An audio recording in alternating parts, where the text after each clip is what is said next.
So, defeat to Macclesfield in the FA Youth Cup on penalties, that must be pretty heartbreaking. Yeah, I mean, we just can't let it define us now. We've got a big season ahead. A lot of new players that have bedded themselves in today. A couple of young ones, but we just need to make sure we react and we go into the positive start to the main bit of our league season next week. Obviously, a lot of these lads playing for the 21s as well, which have already started. Straight back to it with a game on Sunday, which I think helps a little bit because there's no time to sort of mourn your losses, if you like. It hurts, and it hurts now, but they'll take it forwards and they'll learn from it.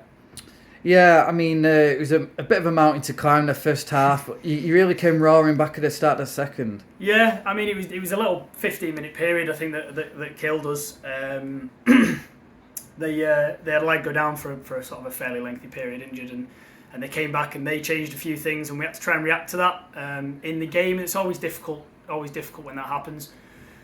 So we got ourselves back together. Sort of last 10 minutes of the second half, we started to get back on top of them, and then got into them a little bit at half time. No shouting or anything like that, but just belief in what they can do. And it showed second half. First 2 minutes we've got a goal back, and then we've got another one, and could have potentially nicked it right at the end, but so could they. So I think penalties was probably a fairly even result, and then it's just sod's law that the first two go and miss.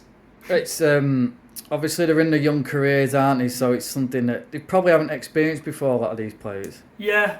So especially, I mean, we've got two 16-year-olds in there that will never played in front of more than 20, 30 people. So to then come here and be in front of nearly 200, it's a big change for them, and it's a big learning curve. So they'll learn from it. They'll experience it, and hopefully come sort of Christmas time, maybe a little bit beyond, we look at getting them out into more of these sort of environments, get them playing in front of a crowd, and then you can you start to see the pathways that we've got available to us here. Yeah, just over 200 here as well. A really good crowd for this game. Oh, cracking! Yeah, and it's always good to see a lot of friendly faces that we know that have passed through the programme before. Both coaches, both players, and it really is, we're together, and it has been fantastic. But obviously, it's just unfortunate it's had to end here. So hopefully we can get a bit more crowds in though going forwards. We've got a Friday night game coming up in I think it's 2 weeks. So it'd be good to get another crowd in for that, and maybe some of the 21s games, but they're a little bit earlier. Yeah, and obviously Boyley's here tonight. You're taking over from him. How have you found that? Busy. Yeah. It's big shoes to fill. Got a lot of respect for Pete.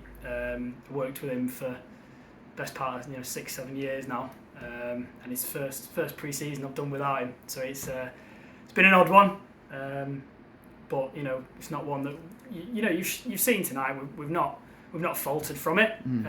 It's just unfortunate that it's happened this way. Last year went to pens and we won. This year it's gone to pens and we've lost, and sometimes that's just how it goes.